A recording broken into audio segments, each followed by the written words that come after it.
There's no sense of the flower.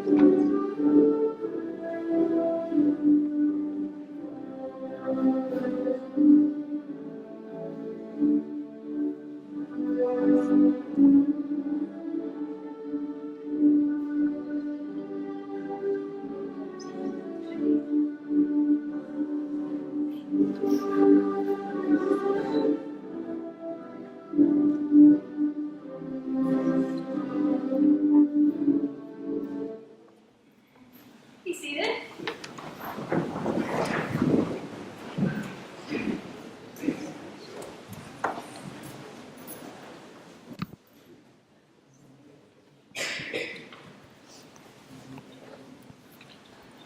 Family and friends, distinguished guests, and you as well, right there. Didn't mean to leave you out. I apologize.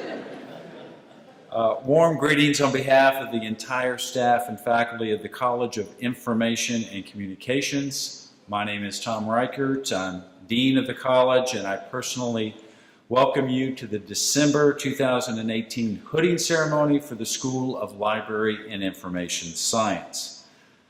Oh yes, students, we welcome you as well. We have master's students, doctoral students, and bachelor's of science students, and today it is all about you. The School of Library and Information Science is a top-tier program nationally ranked for excellence and affordability. The faculty in this school are among the very best and brightest. Our support staff are here to see you succeed. I see that spirit firsthand every day. This program is built to challenge you, but also, and I see this again every day, everyone possesses a heartfelt desire to see you succeed, and you have. So graduates, I'm going to ask you to stand, if you will. I would like you to do a 180. You know what that is. Turn around. And I would like to give you, offer you an opportunity to give thanks to the people that have supported you through this endeavor.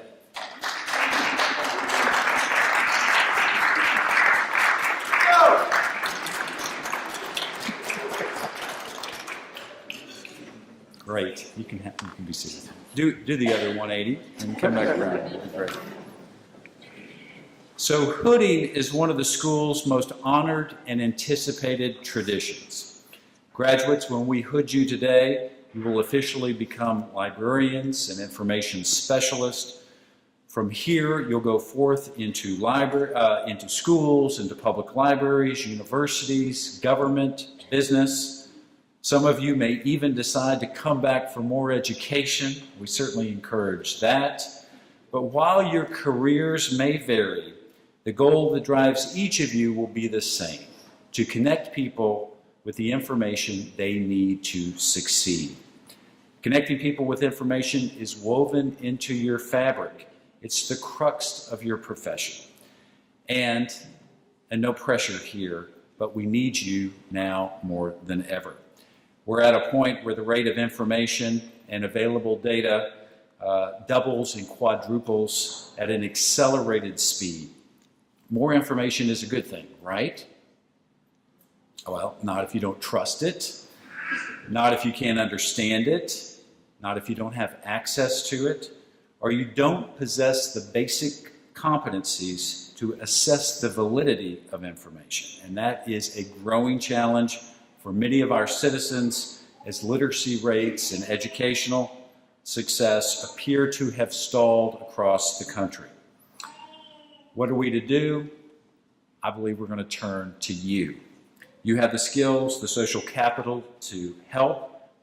Just last year, Pew Research revealed that libraries are one of the most trusted institutions in our communities. Consider that 87% of millennials, and to get 87% of millennials to agree on anything is amazing. But they all say that librarians help them find information that is trustworthy and reliable.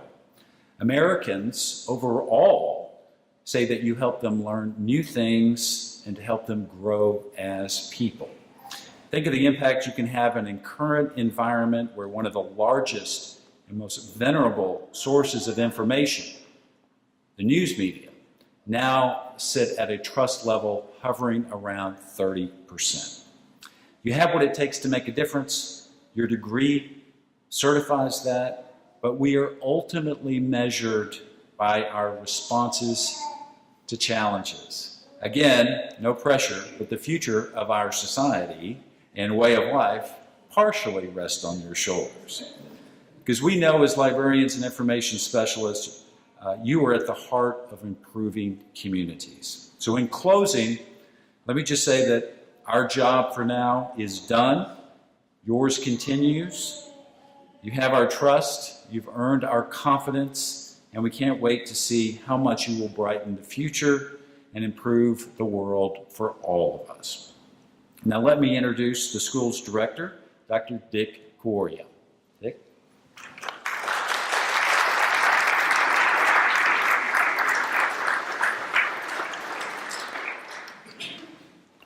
Good morning. As the dean mentioned, my name is Dick Kaoya. I'm actually not the director of the school. I'm the interim director of the school. I keep reminding him. I am interim because our director, your director, David Lankas, is out for a year on medical leave. I suspect many of you have followed his story the last few months. I'm happy to report that David is making good progress. He's back home in Colombia with his family. And of course, thanks to so many of you that have supported David in one way or another, supported his family. His son had a campaign recently to raise funds for cancer. So thank you so much. I know David appreciates everything that you've done to help him through this. But I also want to take this moment to think about all the other folks who are going through what David is going through. I know we have friends, co-workers, parents, relatives. Please, as you celebrate today, but also as you celebrate the holidays, please keep these folks in mind, in your thoughts. And since we are in a chapel, I think in your prayers too. I know between today and Monday, you are going to go through a number of speeches, so I'm going to keep this very short, but don't hold me to it at the end of 25 minutes or 30. Dr. Kirin is saying no. I'll keep it very short. So today we are obviously celebrating you guys. The dean has mentioned that. You've worked very hard in the last 3 to 4 years, or whatever you've been with us. We know that because we've seen you through the process, starting with the day you made the phone call or sent the email, inquiring about the PhD program, about the master's program or the undergraduate program. We have watched you grow through your classes. Those of you who have taken 701, 705 know exactly what happens there, right? I actually have a story about that. A few months ago, I had a phone conversation with a student. So we were talking and there's noise in the background. So I asked the student, hey, what's going on? She's like, it is Zoe. So I asked, who is Zoe? It's my dog. So I asked her, is Zoe okay? Is she sick? She's fine. The problem is she's been working on a 705 project for 4 days, non-stop, and has not been able to take Zoe out for a walk. So I don't know whether, it was my fault or her fault, but you can see the amount of work that actually goes into these programs and how much you guys put in. The dean has beaten me to this, but I wanted to ask you to take a moment, look back in the room, or even those of you who are watching, to look out for your Zoes and say thank you to those folks that have made this possible. But I think I'll still ask you to do it.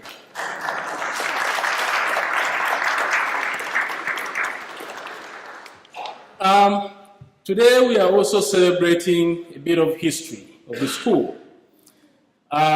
We are joined by a number of individuals, folks that have made tremendous contribution to this school. Last night I tried to do the math and I came to around 110 years of continuous contribution to the school as professors, as administrators, and so many other things, and most recently as benefactors. So I'd like to take a moment to recognize a few individuals that have joined us this morning. I know one of the guests is your speaker, so I'll leave that individual out. First and foremost, I would like to recognize Dr. Pat Feehan. Please stand up for recognition.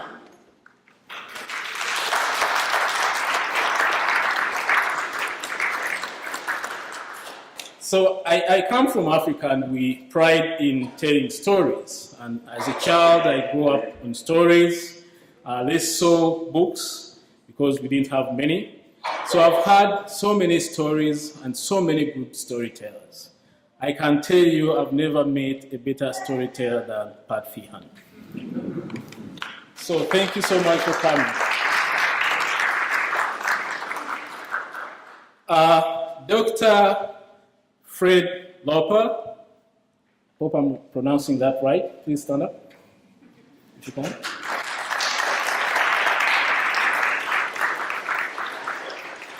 So there's a bit of history there. Fred was also a dean, but not the dean of the college, as we know it. Fred was the last dean of the College of Library and Information Science, and he takes that very, very seriously because during his time, that's when we entered into this marriage with the J School. And as you know, like all marriages, they are good and bad. So every time we have problems in the school, we turn to Fred to blame him for forcing us into this. But we have done very good. Fred has also mentored many directors, professors. I recently learned that every new director has to have breakfast with Fred.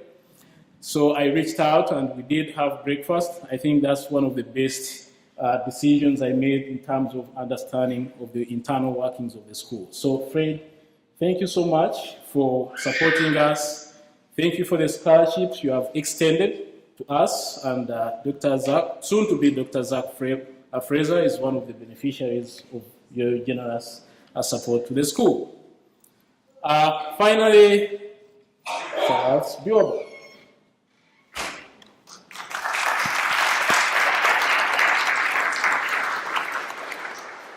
Charles does not need introduction, I think. because he has been in your living room, on your televisions for so many years. And most recently, our dean, I think one of the longest serving deans. Not as long as Fred. Okay, I stand to be corrected. But yeah, Charles has been extremely supportive to us. He has helped us in so many ways to bridge the gap between our field and journalism, and really mentored so many faculty and students and administrators over the years. And he continues to be a wonderful friend to the school. The final guest, Dr. Dan Barron, was the first director of the school soon after Fred retired. Dan, usually the director is supposed to introduce the speaker, so I was going around the building trying to find out, about Dan. In the usual Dr. Saab killing ways, she said, oh, no, you don't want to introduce Dan. There's someone who knows him better than anyone. So, and according to Dr. King, between these two, there's been quite a bit of mischief in Davis College. So I'm going to invite Dr. Chuck to introduce our speaker today. And finally, I want once again, congratulate you for this important achievement. We are very proud of you. And I'm sure all the folks that have supported you in one way or another are very proud of you too. But this also marks the beginning of a new chapter. So you are going to be part of this history. We hope and expect to hear from you. If not, as Charles Biwaba usually says, we are going to find you. So thank you. Have a good day. Enjoy your weekend.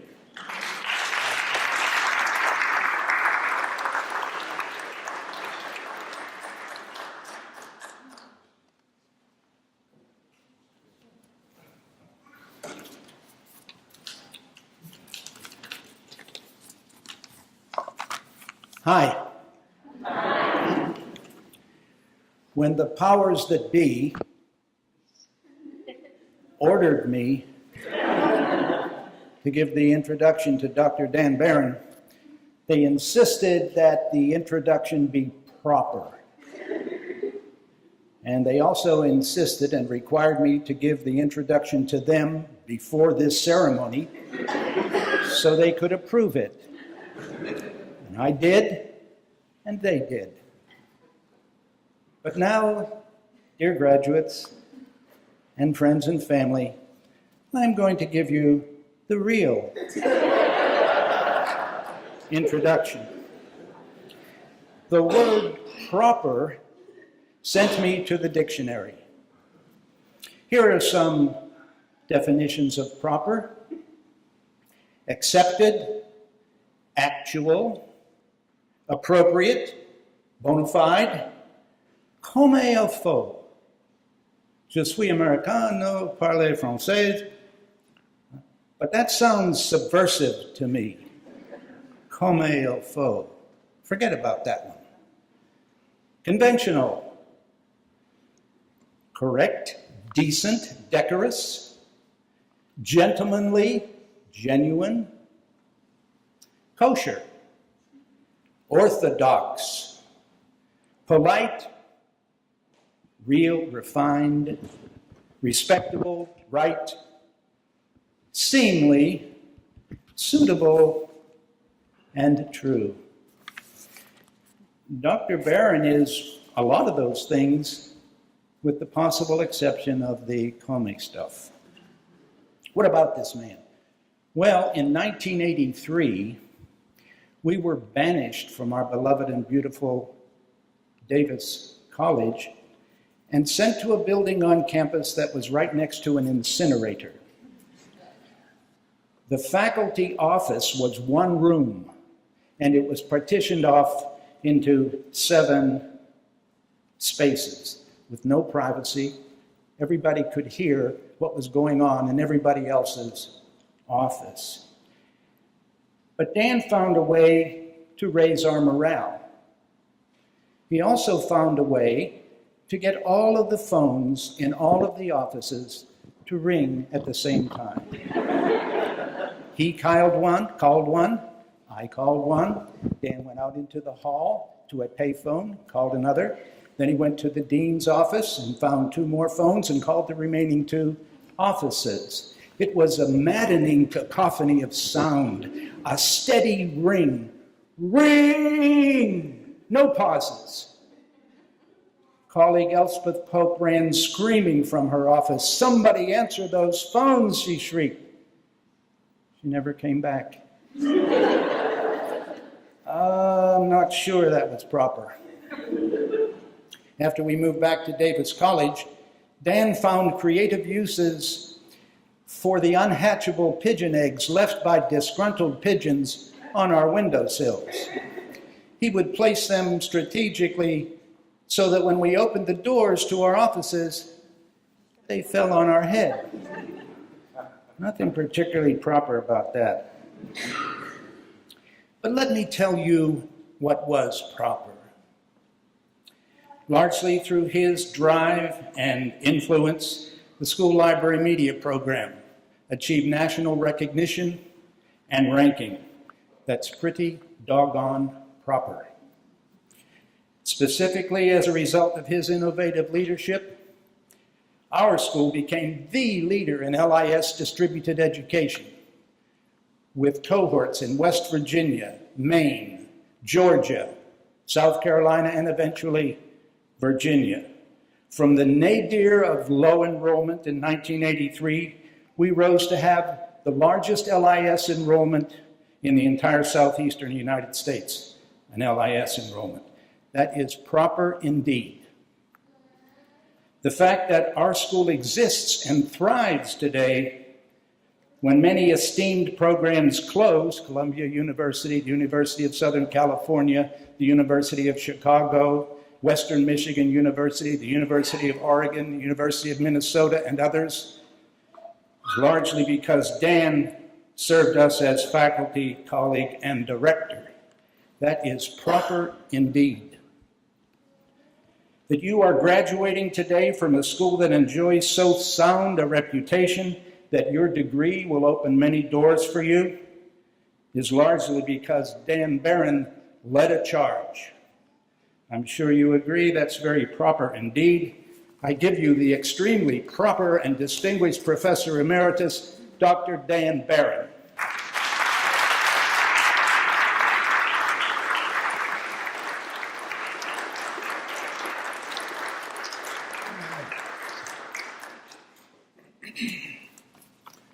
Thank you, Dr. Koronovich. He just reminded me of another story that I'll relate to you in just a little bit, I think, about how we diverted an international issue because of what we did and didn't do, but because of our good leadership of our Dean, Phil Summers at one time. But comrade, I will remind you of that. Thank you. Thank you very much for being here, Dean Riker. Thank you, Director Kawulian. Appreciate that. And all the familiar faces. Thank you all for being here, Charles and Pat. Where are my manners?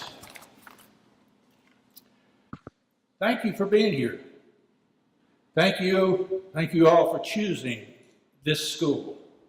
And thank you for choosing this university. And thank you for choosing this profession. And thank you for all the hard work that you have put into this to get here today.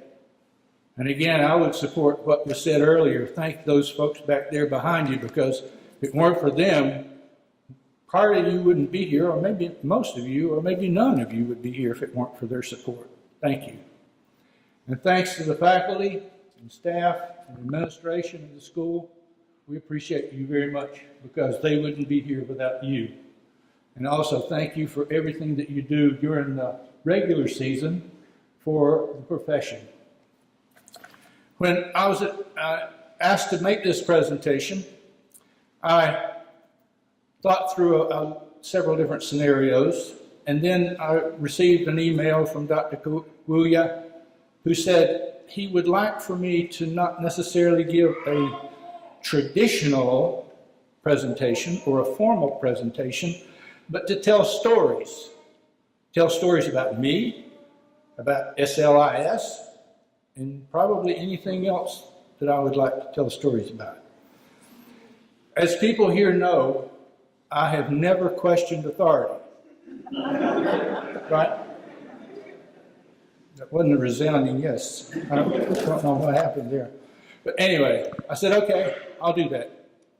Starting off with me, I am an absolute, unapologetic product of the 60s. Kerouac and Ginsberg, Janis Joplin and Jimi Hendrix, tie-dye and patchouli, war protest and racial activist. And when I finished my PhD at Florida State looking for a job, I said, now I really want to go to a different place. And at that time, the word on the street was South Carolina. They said, you know, those folks over there, they're doing some pretty weird stuff. And I said, well, what are they doing? Well, we're not sure if they're going to make it, but we sure know that they're doing different things. And I said, okay, great. That's where I want to go. And I focused in on it, and I was fortunate enough to be able to get here in 1976. But before I go any farther, I'd like to put one thing in front of you to remember throughout the discussion that I have here, and that is in 1886 was the first library school at Columbia University with Melville Dewey. What's important is the next year, 1887. 1887, that was the first year that Sherlock Holmes stories were published.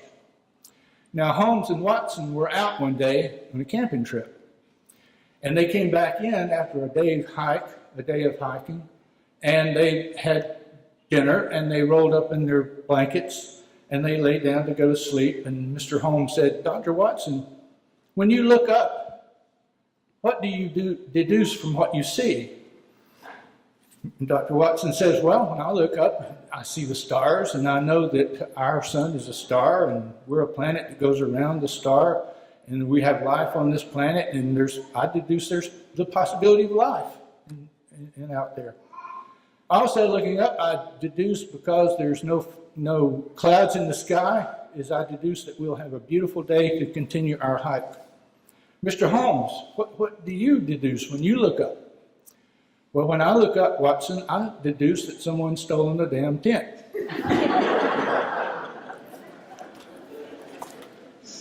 Also, too, at that year, in 1887, that was the first year, the very first year, that at a library science faculty meeting, you heard someone say, well, that's the way we've always done it around here. Well, when I came here, it was as if a group of hippies had created an academic commune. It was an interesting situation because it was residential. You had to come here, you had to live here, you stayed here for a whole year. It was a collegial environment. It was all by first names. It was immersive, is in that instead of just going to class and writing papers and that kind of stuff, there was all sorts of intellectual and recreational things that were going on that students and teachers participated in together. Well, that went on for a while, and that was really good, and people said, well, I like being here. Everyone that came liked it, and all the professors did. But then we started looking out. We looked out, and we could see that in South Carolina there were a whole lot of people, a whole lot of institutions that needed librarians. We weren't turning out enough librarians to meet that need. We also looked out there and we saw there was a whole lot of people out there who qualified for graduate library school, but they couldn't do it because of family and because of job responsibilities. So we decided that we would change the process and the curriculum without altering its fundamental purpose. And so there's also the notion I just heard yesterday, someone brought up the idea of Havilah Babcock. Have you all heard of Havilah Babcock? Havilah Babcock, as you know, Davis College was once the academic home of English and history. Havilah Babcock was professor of English, and his quote that I like very much is he said, if you can't come to the University of South Carolina, the University of South Carolina will come to you. And so that's what we did.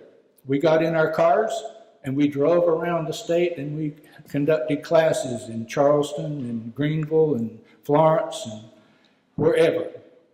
That worked out good for a while. But then we looked down the street and here was this wonderful thing called ETV. And it was a premier educational television system in the nation. BA in social work had been using it for years as far as delivering live television classes. So we decided, hey, that's great, let's try doing that. And so we did. We began that process. It was hardwired in that it was a cable system, but then ETV went for the satellite. And then that really opened the doors because all you had to do was have a dish. So we started using it, reached out farther in South Carolina to some of the schools. Then in West Virginia, Fred Glazer, he was the state librarian, and he made sure that every county in West Virginia had a library that had a dish on it. And then Fred Glazer came to the University of South Carolina and said, hey, what you're doing in South Carolina, how about you coming up here and doing that with us in West Virginia? And so with Fred's help and encouragement, we said, sure, let's do that. This Fred, not him. This is Fred Roper. And when he found out it was academically and financially viable, he said, cool, let's just go ahead and do it. So he didn't say cool. He said, good, let's do that. All right. So then we had a graduate, one of our alumni come, he said, he was in Georgia, and he said, well, we got satellite dishes over here, and we don't have an accredited library program over here. How about bringing it over here? We said, okay. Fred said, fine, let's go. And so with that, and we actually had a dish at CDC in Atlanta. So some of the students participated in the program. Now, how did this work? Well, every week, the faculty person would go to the studio and have a class, a live video class for 2 hours, 3 hours, whatever the class was. And then it was live, one-way video, two-way audio. Students could call in and have discussions. Teachers, faculty members could call on students to respond, and they did. And then what happened was the students would mail in their assignments because this was before the internet. So students would mail in their assignments. The professors would grade the assignments, sometimes on time, not always on time, but sometimes on time. And we never got really, anyone was upset with us for getting, well, that's not true. They were very upset. It didn't work out real well.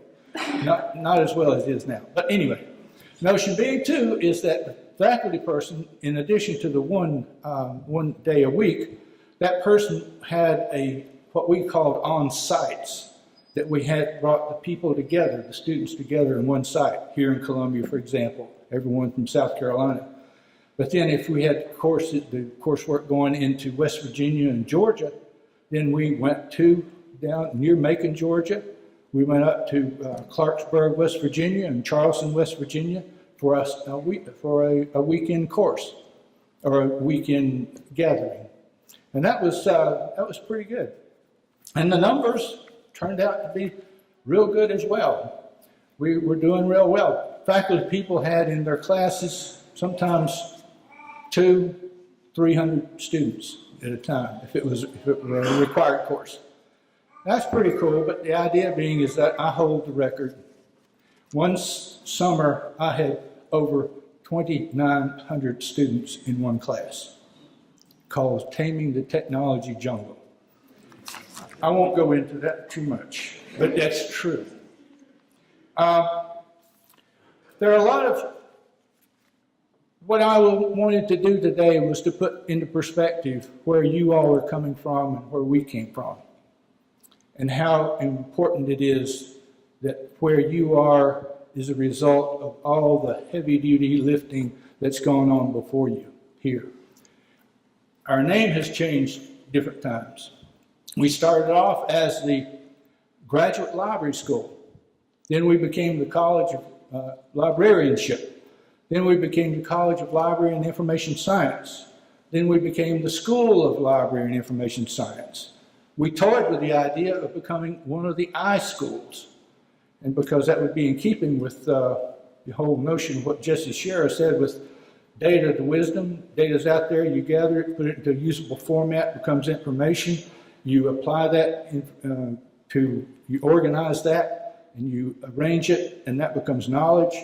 You apply knowledge in creative and ethical ways, and that becomes wisdom. So the next iteration of this, as you know, the knowledge school. That's perfectly in keeping with what's going on. The only part about that I don't care for, well, I'd sort of like to have it the knowledge college. I think that would be a little cooler.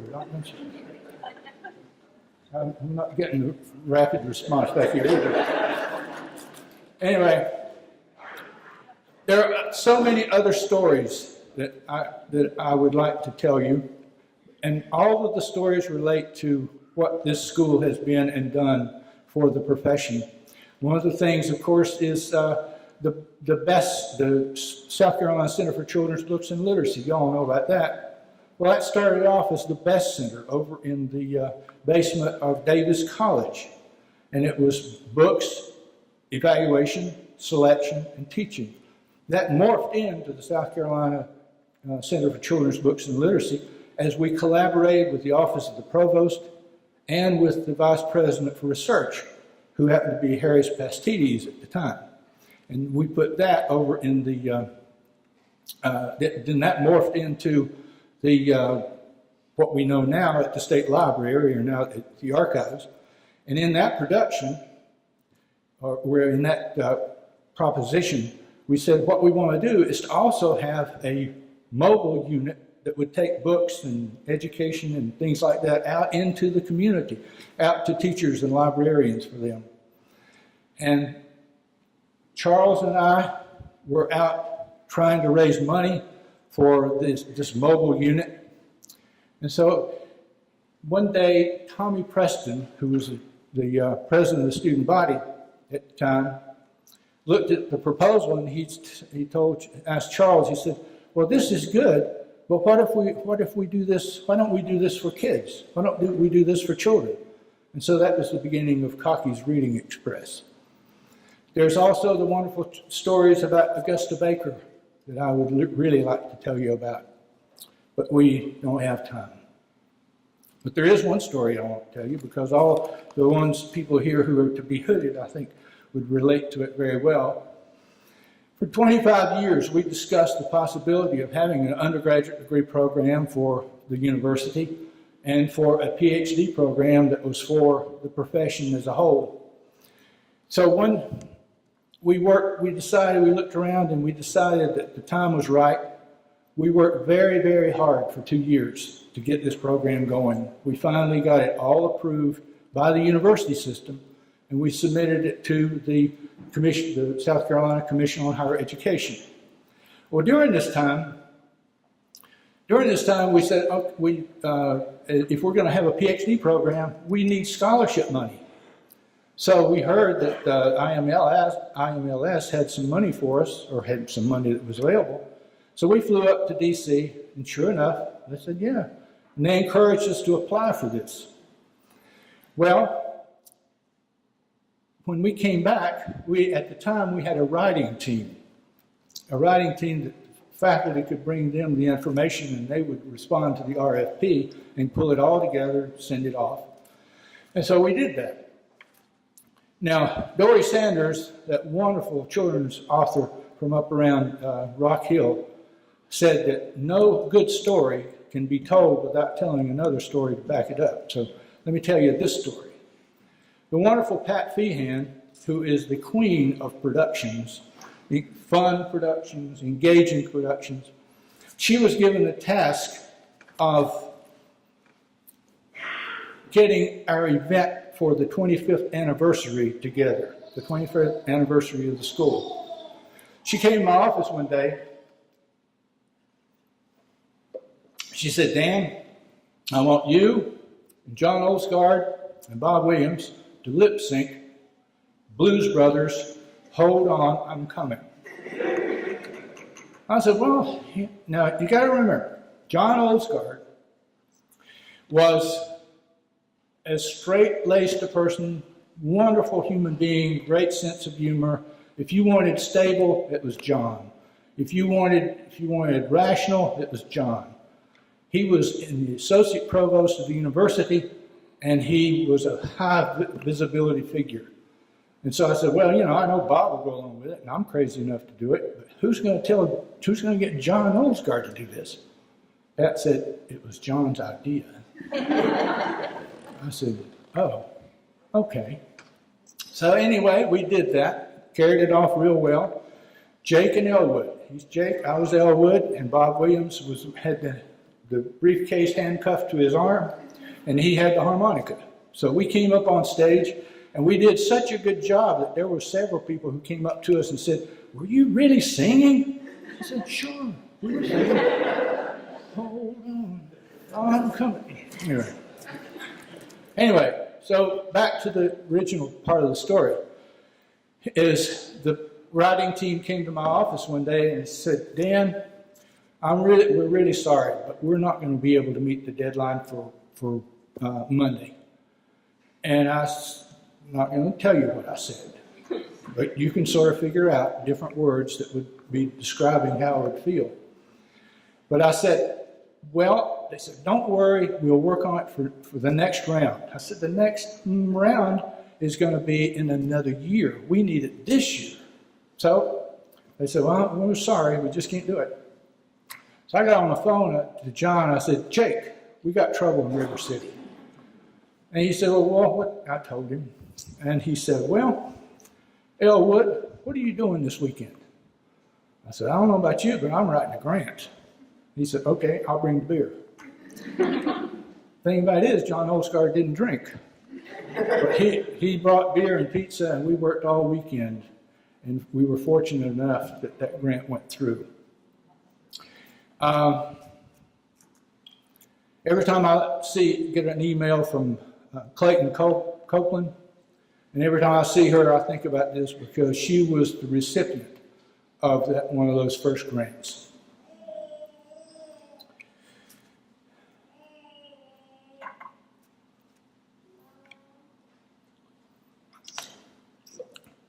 You are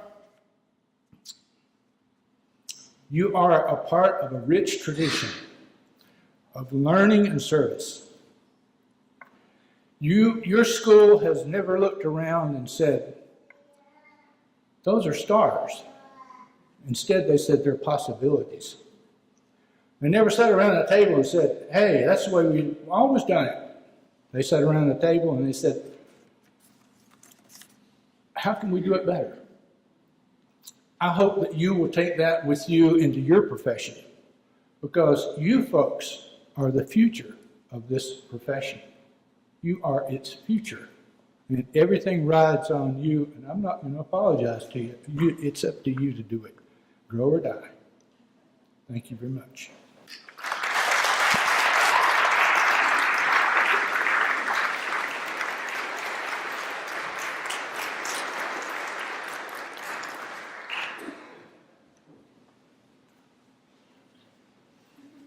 Thank you, Dr. Barron, for that, all the stories. And thank you, Dr. Chucky, for the appropriate, proper introduction. Let's give Dr. Barron another hand.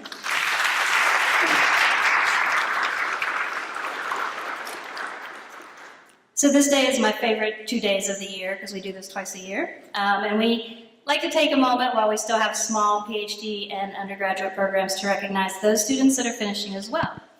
So First we're going to bring up our undergraduate students, and we're going to start with Charles Rodriguez. He's going to come up here onto the stage. I guess I didn't make that clear in rehearsal.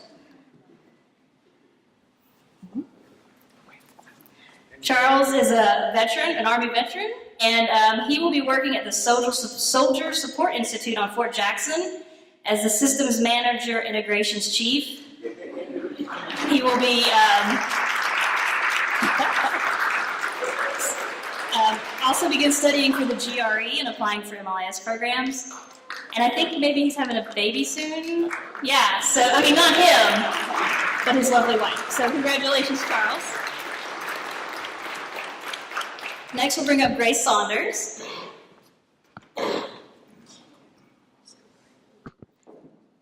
Grace is also, coincidentally, the niece of Dr. Karen Gavigan, just FYI. And Grace will be moving to Washington, D.C., and plans to pursue a career in policy research and information. Congratulations, Grace.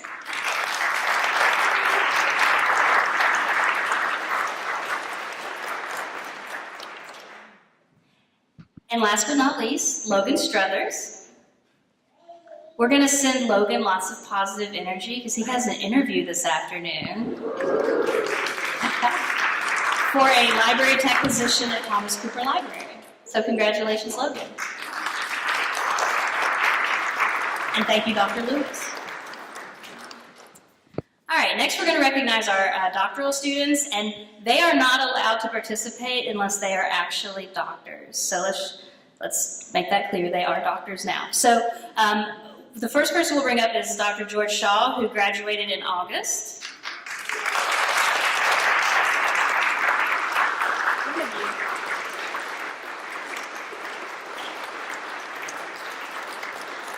And many of you may be familiar with George because he worked in the Student Services Office for many years. We have survived without him, but we miss him. George is at UNC Charlotte. He is on a tenure-track faculty position in the School of Public Health Sciences.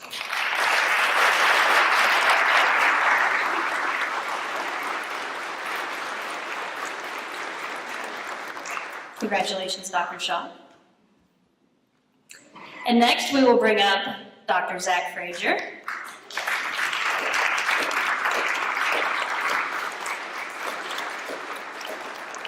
I affectionately call him Zachers, but nobody else is allowed to do that. And we're also sending Zach positive energy because he also has an interview today for I'm going to mess it up, a universal design researcher? UX design. Congratulations, Dr. Frazier.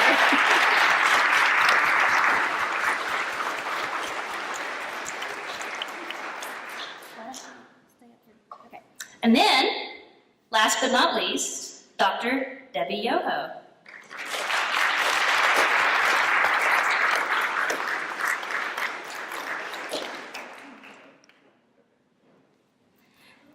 Dr. Yoho will be teaching at USC, and she is starting a consulting business for nonprofits.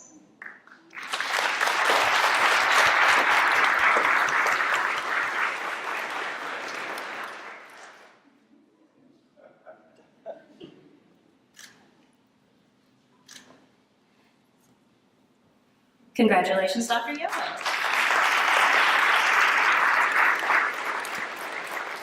And now I will welcome to the microphone Dr. Kim Thompson, who volunteered as tribute to read the names of our MLIS candidates. Dr. Thompson.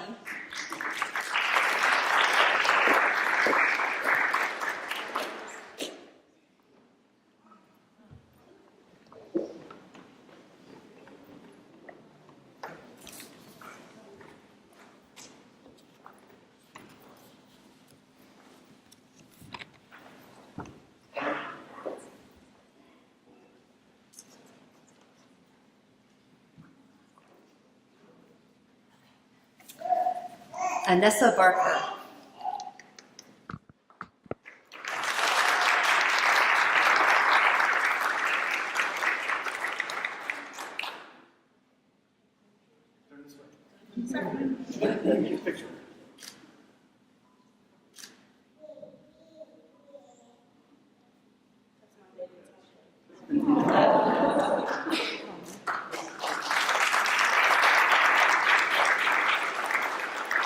Shauna Carr.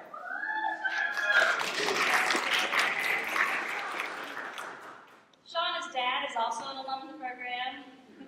Thanks.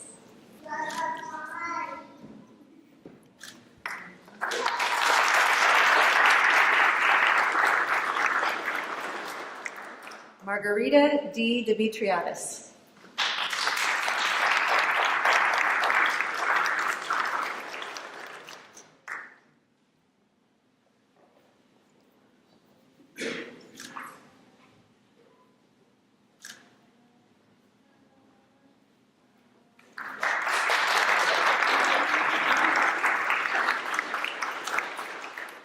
Ashley Dover.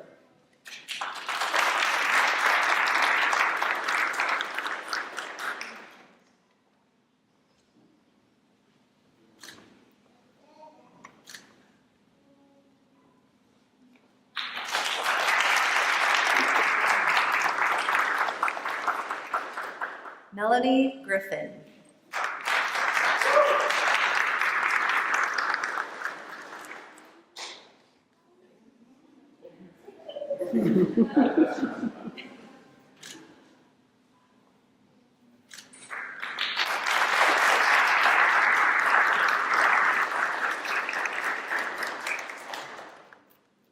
Allison Harris.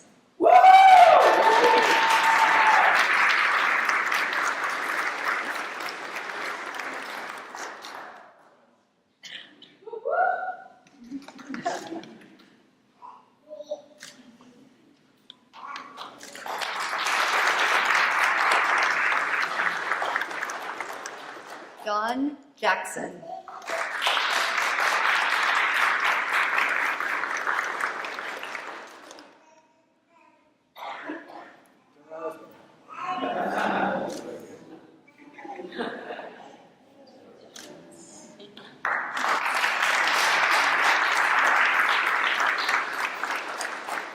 Suzanne Lapierre.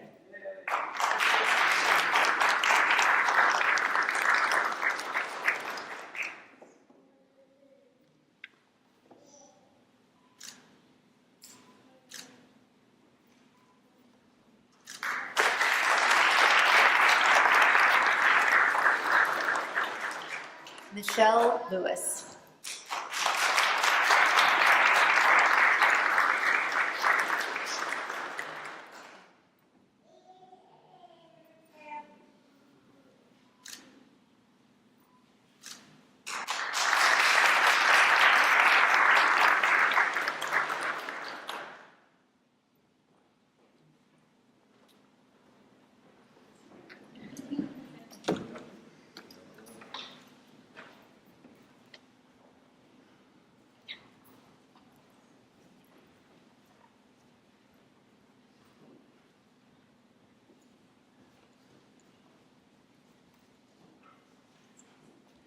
Elizabeth Lord.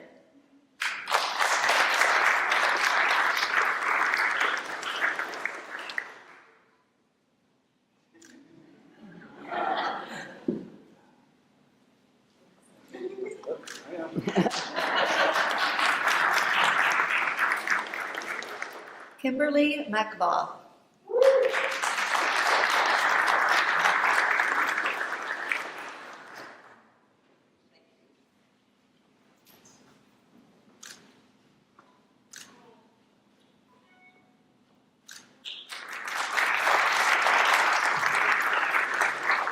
Sarah Metz.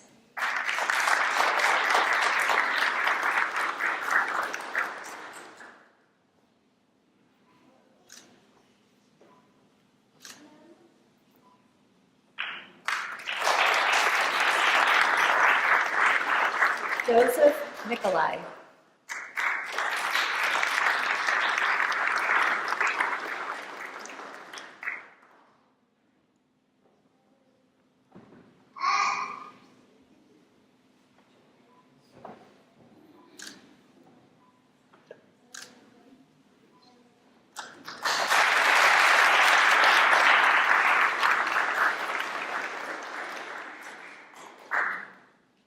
Amanda Myers.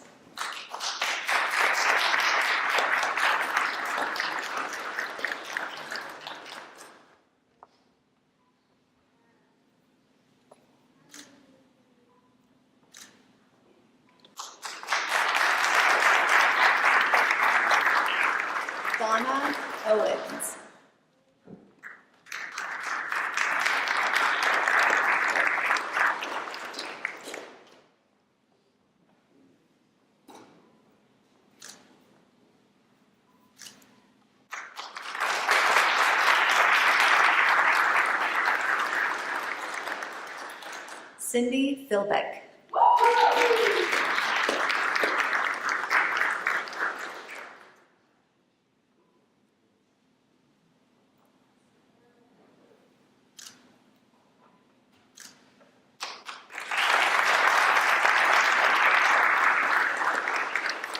Kelly Ryder.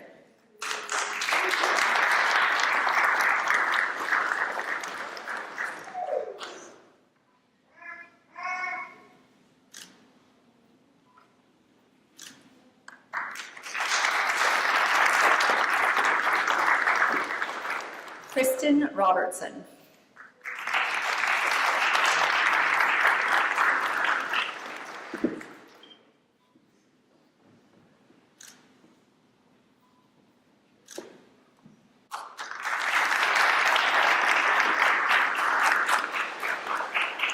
And Lori Strickland.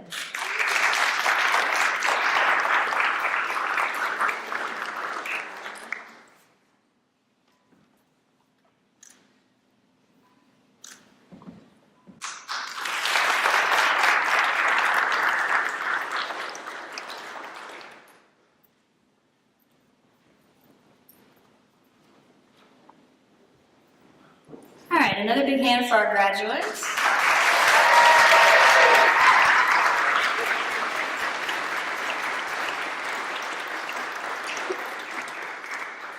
Normally, an MLIS student gives the student remarks, but we made an exception in this case. And so please welcome Dr. George Shaw to the stage.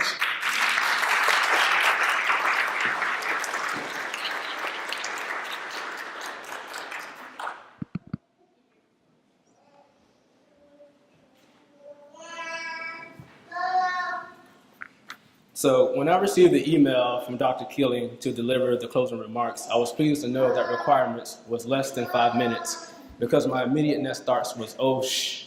What will I say? Because let's be honest, mimosas, food, and the end of the ceremony is probably on your thoughts as I currently speak. So what better way to inspire, invigorate, and establish a zeal for this special occasion than with a quote.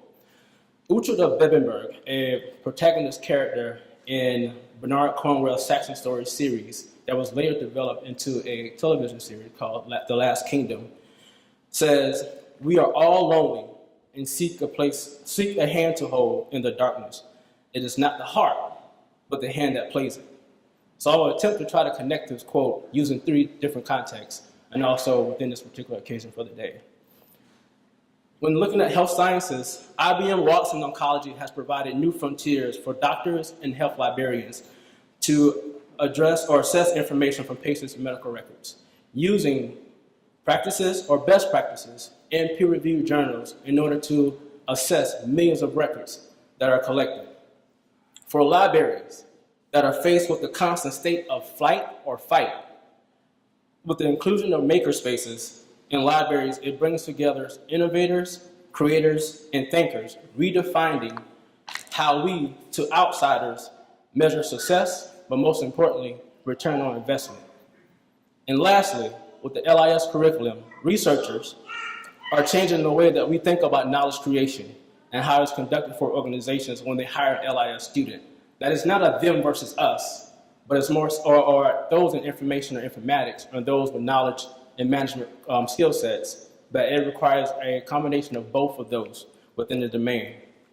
So for me, in all 3 of these cases, it is more about the hand than the heart, or a better way to try to explain that it is more about the people than the technology, the practices, and the ideas. It is a collective community of the librarians, doctors, and the patients that will help us understand how machine learning and natural language processing can be used to help us improve patient outcomes. For the student that's struggling, just keep keeping in my way. For the student that's struggling with the social anxiety and dealing with depression, makerspaces, librarians, they establish a space for students to connect with others, but most importantly, a possibility for them to express their feelings. And then lastly, for the graduating student, which is us, for the graduating student that is unsure how these newly acquired skills and concepts translate to employability, it is a collective community of the faculty members and the staff that provide guidance, and direction that help us understand the overall picture for the curriculum that we just completed. So when you leave the halls of Davis this afternoon as a new alumni, and you should be proud of that, the days ahead within the profession will bring you joy. However, if we have learned anything from Batman's villain character, Harvey Dent, better known as Two-Face, duality exists in every aspect of our life. Therefore, there will be days when you will question your degree and your job. And there will be days when the alarm clock goes off and you can only think about how many times can I press the snooze button before I have to actually get up. But remember this, when you find yourself falling into a place of darkness, remember that you have a community of hands or people that are here for you. So your family, the SLIS faculty and staff, but most importantly, your colleagues that are sitting next to you, they will be here and they will not allow you to be lonely, but most importantly, there will be a hand to hold in those moments of darkness. So with that, I leave you with the Vikings expression of good health and goodwill. Skål.